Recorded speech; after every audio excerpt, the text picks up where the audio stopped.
To paraphrase Prince Roman from Sanders Sides, I show my love by making fun of things. So let's poke at the show a little bit. Hey there. The Percy Jackson television series, as of filming this video, has 3 episodes out. I've only gotten to see 2. I can't wait to see the third later today. Um, and overall, it was a great series. I really can't say much bad about it without nitpicking. So that's what we're going to do today. We are going to nitpick the Percy Jackson series. Now, my first point is from pretty early on in episode 1. And I understand why they had to do this because they were given 8 episodes and they have to make everything fit into 8 episodes. But for goodness sakes, the Mrs. Dodds scene. It was lackluster. In the books, that was a terrifying moment. Percy is secluded with an adult he can tell is dangerous, and he is scared. And he talks about how scared he's feeling in the moment, and he's just kind of trying to appease her because, for one, he is a child of abuse, and he knows when an adult is angry, and you can tell he's fearing for his safety. Not that he isn't fearing for his safety in that moment, but he's very clearly scared because it's a monster and not an adult that has authority over him that later becomes a monster. Well, doesn't later become, she's always a monster, but Percy then learns that she's a monster. And it's also just really lackluster that she jumps on him and he stabs her, and that's that. It was just anticlimactic to me, and you don't really learn about what's going to go on with the rest of the story because she's not really questioning him about the bolt at all, which is like the whole point of her being there in the novel. Also, one other little nitpicky bit about that scene, I didn't like how Nancy ended up in the water. It didn't look like the water grabbed her at all. It looked like she flew back, which just doesn't align with Percy's powers at all. Now, when I wrote this scene, I knew that it would be hard to show that as something that isn't supernatural but is supernatural. So what my choice was, and I shouldn't be comparing it to myself, I know, but my personal choice was to have the camera focus on Percy and to hear a splash. And kind of the idea is that the mist was covering what he saw too, so he didn't fully process it. And we, the audience, couldn't see what happened, so we can't judge based off of our own eyes. And it's really hard to show the mist, I feel like. It's a very difficult thing because in what parts can the audience see through the mist and what parts can they not? Are we supposed to be able to see what Percy sees? Because Percy didn't see the water grab Nancy. But also, the mist wouldn't fix that by having her fly into the water.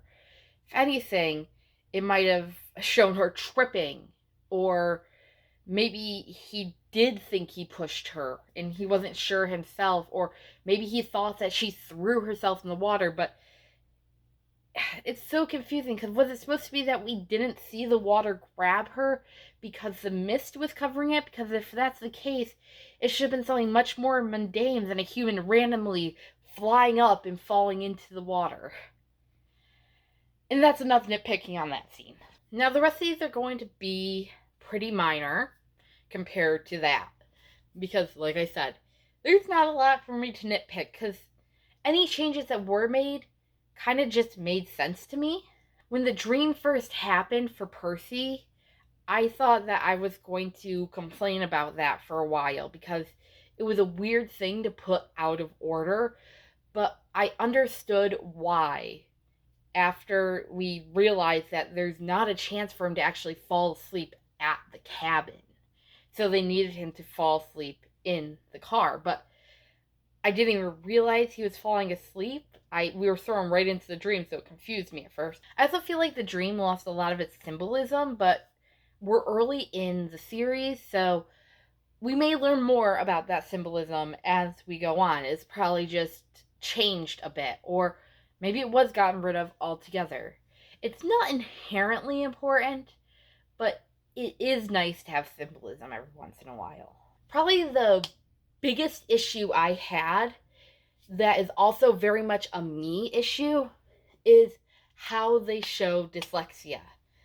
I really don't like most ways dyslexia has been shown in shows where it's like, oh, the letters are getting flopped around and they're like shaking, da da da. I really hate that stuff. But that's a very much a me thing. I've heard other dyslexics say they really like how it's shown, either in this show or in other shows.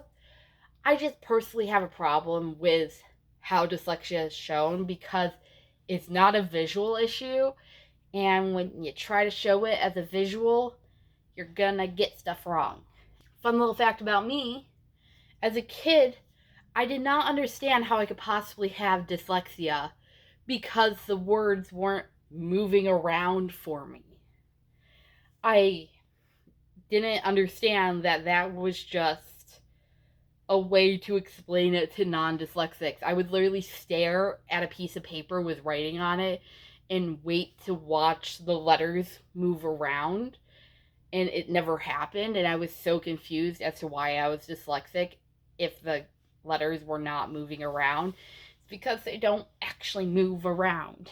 We really need dyslexic people explaining dyslexia to children, not doctors who have no clue what dyslexia actually feels like. I'm not a big fan of Clarice having 5 beads.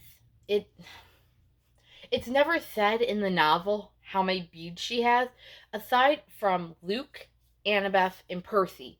We don't know how many beads each of the characters that have already been introduced have. I don't want to get into future characters, but 5 beads just doesn't make a lot of sense for her. So in the novel, she is 14 years old. Assume she's 14 in the TV show as well. That would make sense to me. She looks about 14, give or take, and it just doesn't seem like something they would change. 5 beads would mean she was 9 years old when she got to camp. And I don't know what it is for the TV show characters, but characters like Annabeth and Harley, who we're not going to really discuss because there's people here who haven't read the books, they're kind of considered anomalies, if I recall correctly. The idea of coming to camp prepubescently just doesn't really happen all that often. Of course, we do have that line from Grover in the book about why is it always 12? And that kind of, lends to the theory that around 12 years old about is when you first get to camp. Now, I would assume there's some leeway about it. Honestly, it's almost a puberty metaphor. So it's probably around that time in one's life. So I probably wouldn't give Clarice more than 3 beads. That would mean she was 11 when she got to camp. That's around what I consider a reasonable standard deviation if about 12 years old is the common age.